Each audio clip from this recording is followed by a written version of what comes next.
في موسوعة أقوال الشيخ زايد بن سلطان آل نهيان رحمه الله وأسكنه جنات النعيم. تلك الموسوعة التي صدرت عن مؤسسة رسالة السلام العالمية. جاءت الموسوعة في 9 أبواب، وثق فيها المفكر العربي الكبير الأستاذ علي محمد الشرفاء الحمادي فكر الشيخ زايد، وصور ملامح عبقريته القيادية، ونقل تطلعاته الطموحة التي عملت على ترسيخ حرية الفكر وطلاقة التعبير وانتهاج سياسة الوضوح والشفافية والمصارحة في نقل الأفكار والرؤى إلى الشعب الإماراتي والعربي في صورة أخلاقية تتوارثها الأجيال.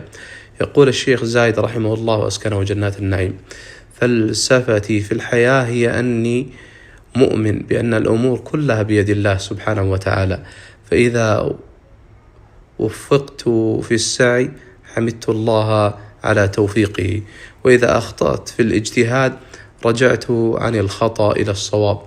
وكذلك قوله: إن الرجل المسؤول يستطيع أن يستحوذ على حب أبنائه إذا شعروا أنه موضع ثقتهم، وأنه يقف موقف الأب من أبنائه، يراعي شؤونهم ويهتم بمشاكلهم ولا يميز بينهم.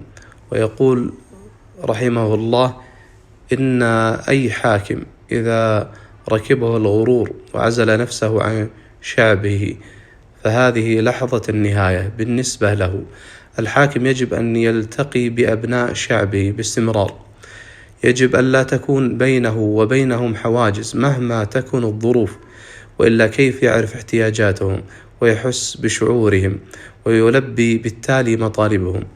ويقول الشيخ زايد رحمه الله تعالى واسكنه جنات النعيم: إذا توفرت في الشخص الخصال الطيبة كالنزاهة والقدرة على مواجهة العمل ومراعاة الصالح العام وتحقيق العدالة، فهو إذن يمكن الاعتماد عليه والثقة به. ويقول رحمه الله: إن كل شيء بهذه الحياة هو بإرادة الله سبحانه وتعالى، يسيرها ويدبرها، وعلى العبد أن يسعى لرضا ربه، وأن يفعل ويتوكل، وعلى الله التوفيق. ومتى كان إيمان الإنسان بربه قويا فإن الله يهبه راحة الضمير، وتلك هي السعادة القصوى. ويقول رحمه الله: إن الكرامة والحرية التي ندعو إليها إلى أبعد الحدود هي الحرية الصحيحة والكرامة الحقيقية التي لا تشوبها شائبة من الشوائب التي تشوب